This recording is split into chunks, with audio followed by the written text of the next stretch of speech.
शास्त्र भूल नुहे, शास्त्र पुराण आदौ भूल नुहति, किंतु शास्त्र को बुझिबारे आमे भूल करिथाउ।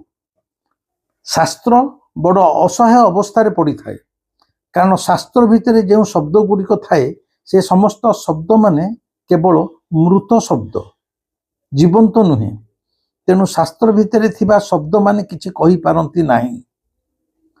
तमे शास्त्र पढ़, किंतु शास्त्र को तुमे केमिति व्याख्या करो, तुम मन जेमिति चाहि थाए। तुमर चाहिदा, तुमर मन, तुमर दृष्टिभंगी को नहीं तुमको सुहाइला भली तमे शास्त्रर अर्थ बाहर करिथाओ, ताकू व्याख्या करिथाओ। शास्त्र जेहेतु जीवन नाही, से कहि पारे नाही ना ना मु या तुमको कहया को चाहि नथिली, तुमे मोर भूल व्याख्या करूच, तुमको सुहाइला भली तुमे व्याख्या करूच। शास्त्र विचरा एकथा आदौ कहि पारे नाही। शास्त्र कहे नाही जे मु एकथा कहया को चाहि नथिली।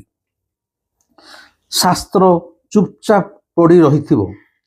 शास्त्र पाखरे कौनसी आत्मा न थाए, ता पाखरे आत्मा हजि गलानी।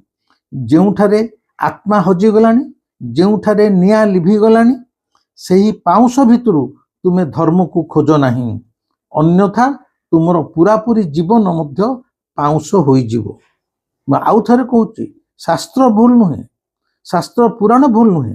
शास्त्र को व्याख्या करा जाए, आमे आमर दृष्टिभंगी की नहीं आम जीवन को जो भाव में आमे देखी थाउ, आमको सुहाइला भली आमे शास्त्र को व्याख्या करि थाउ। गीतारे कृष्ण अर्जुन को कौन कहिसंती ताकू आमे ठीक भाव में बुझी पारु नाही। आमे आम अनुसार तार व्याख्या करि थाउ। सेही ठारे मनुष्यर भूल हो जाए एवं जहा भितरे आउ आत्मा नाही, निया लिभि गलानी, सेही निया लिभि जाइथिबा पाउंस भितरु आमे जीवन को खोजी थाउ, धर्म को खोजी थाउ।